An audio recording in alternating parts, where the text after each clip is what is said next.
गर्दैछ यस्तो छ हेर्नुस् बुङ्गालुङ यहाँ चाहिँ दिदी छोरी आहा उसलाई त अब यस्तोमा हिँड्नु पनि आउँदैन होला बस्ने ठाउँ बनाइएको छ एकदमै राम्रो छ सफा गर्ने चाहिँ राख्नुपर्ने क्या यहाँ एकजना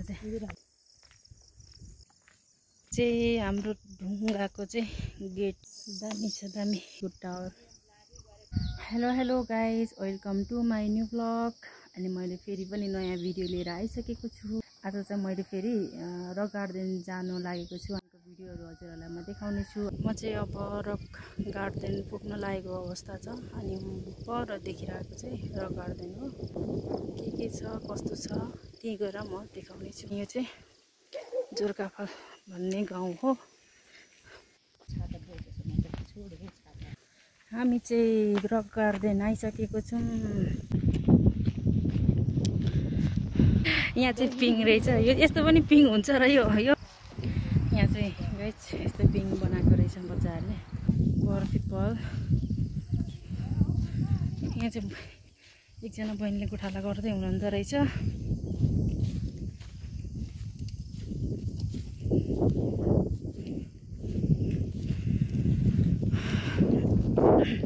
सिसिकला गोठाला गरेको यता बाखा गराउनु दिन्छ ए एक्लै आएको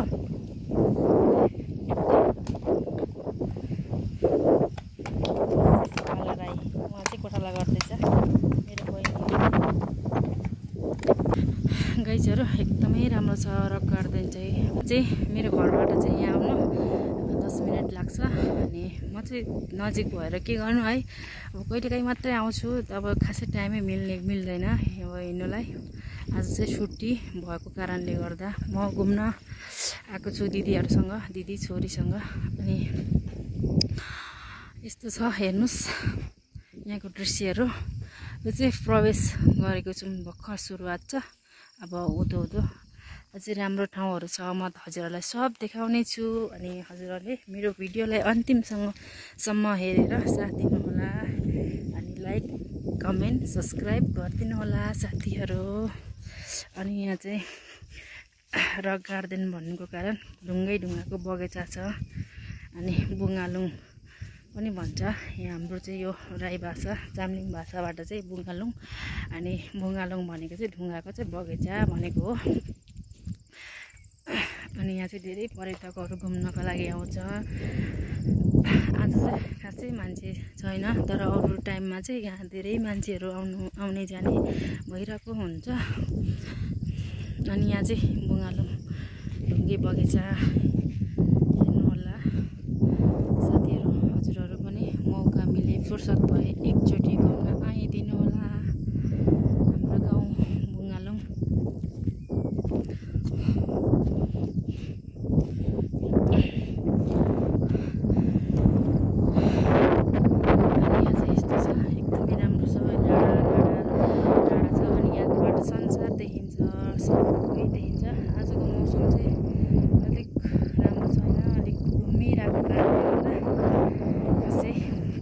आएको छैन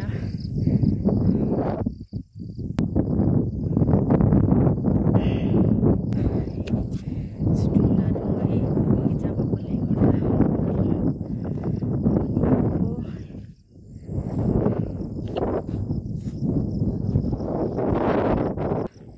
यहाँ चाहिँ दिदी छोरी मेरो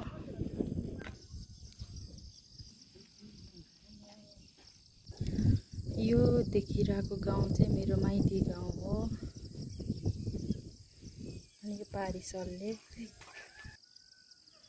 अनि मेरो मोबाइल भन्दा मेरो मोबाइलमा क्यामेरा राम्रो आयो उतो आहा उसलाई त अब यस्तोमा हिँड्नु पनि आउँदैन होला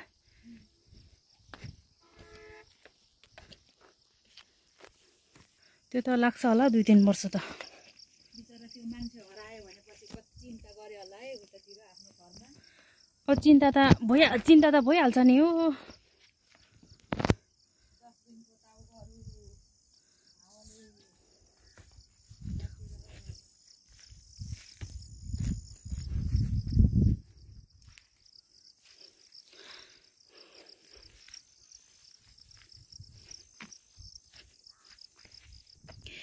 यहाँ चाहिँ पर्यटकहरूलाई घलेर आउँदा बस्ने ठाउँ बनाइएको छ। यस्तो सुविधाहरू पनि छ है हाम्रो चाहिँ बुङ्गालुङमा। यहाँ चाहिँ शान्त वातावरण अनि स्वच्छ हावा खानु पाइन्छ। अनि यहाँ चाहिँ म हप्तामा एकचोटि चाहिँ आउने गर्छु। हप्तामा होइन, महिनामा चाहिँ एकचोटि आउने गर्छु।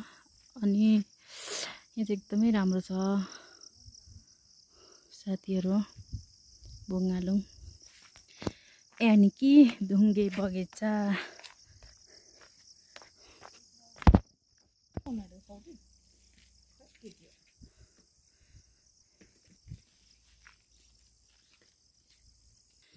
यहाँ चाहिँ देख्न सक्नुहुन्छ यो चाहिँ राईहरूको चाहिँ एउटा वाबु चिन्डो।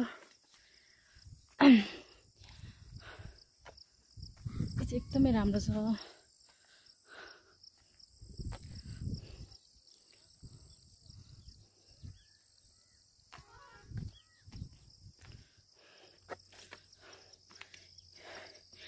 माइ गड, यो फुल चाहिँ मलाई यसको नाम चाहिँ आउँदैन, तर यो फुल हामी बच्चा हुँदा एकदमै धेरै हुन्थ्यो। अनि यसको चाहिँ दुध आउँछ क्या, यसलाई चाहिँ गर्दा अब पाप लाग्छ र त्यही पनि मैले यसको दुध आउँछ ट्राई गर्छु ल।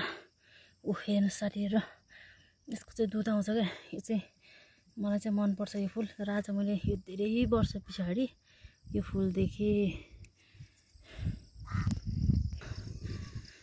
यहाँ चाहिँ यस्तो सफा गर्ने चाहिँ राख्नुपर्ने क्या यहाँ एकजना चाहिँ।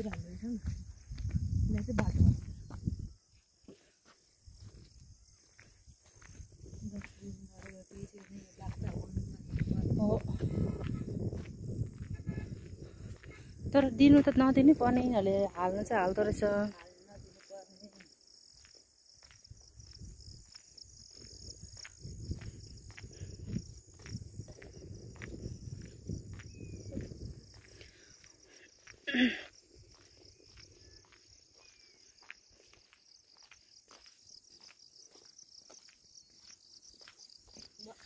यहाँ चाहिँ फोटो खिच्ने फ्रेम। मान्छे नबसे के राम्रो हुन्छ, त्यहाँ मान्छे बस्यो भने पो फ्रेम हो।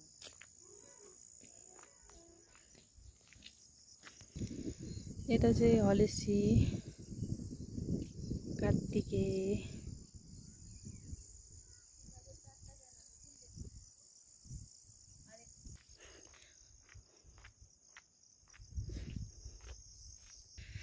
यहाँ चाहिँ हाम्रो ढुङ्गाको चाहिँ गेट हेर्न सक्नुहुनेछ।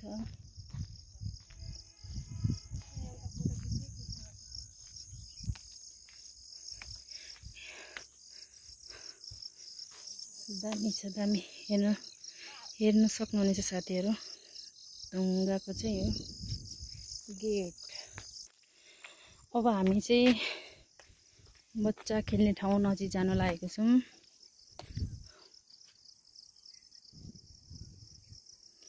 हेर्न सक्नुहुनेछ, यहाँ हेर्नुहोस् यहाँको दृश्यहरू एकदमै राम्रो छ। अनि उयो तल देखिएको झन्डाहरू देखिएको ठाउँ चाहिँ ककनी मन्दिर हो। अनि यता चाहिँ यस्तो छ। अनि यो चाहिँ एनटिसीको टावर। अनि हाम्रो यो रक गार्डन चाहिँ एकदमै सबै बारेर यस्तो बनाएको छ। एकदमै राम्रो छ साथीहरू।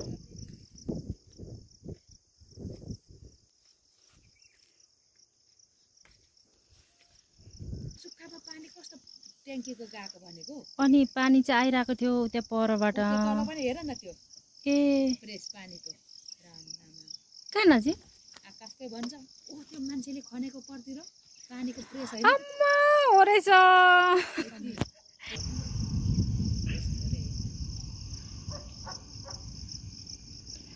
पहिला त यो हलेसी 2-3 घर थियो, अहिले त राम राम खुट्टा लाउने ठाउँ छैन हौ यस्तो बाक्लो।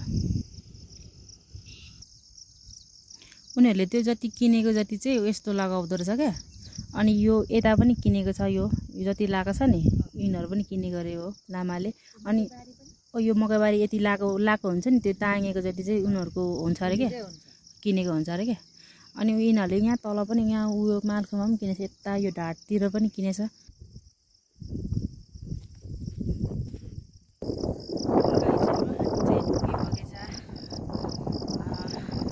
पनि अनि सम्पूर्ण कुराहरू हेरेर हजुरहरूलाई म देखाउने छु। अनि हामी चाहिँ फर्किनु लागेको अब पनि बन्नु लागिसकेको छ अनि हामी चाहिँ अब घरतिर लाग्यौँ। अनि यस्तो छ हाम्रो ढुङ्गे बगैँचा देखाइहालेँ हजुरहरूलाई। अनि हजुरहरू पनि फुर्सद भएमा आउनु होला। हल्सीदुवाचोक नगरपालिका 5 कोटगैर जर्गाफल बुङ्गालुङ आउनु होला। हामी चाहिँ अब घर हेरिसकेको छौँ। दिदीहरू पर पुगिसक्नु भएको छ। अब म पनि जाने हो। अब है साथीहरू